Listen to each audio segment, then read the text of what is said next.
Harald. Ja, kan du prøve over det? Ja.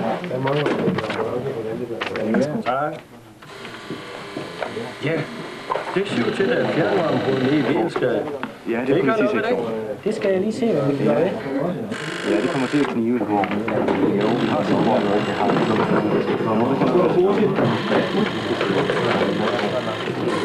I forbindelse med evakueringen af vores plejebeboere til Jelling, der har vi problemer, når vi skal evakuere vores plejepersonale med. Kan vi det? Det bliver vi nødt til. Vi skal lige spørge borgmesteren. Ja,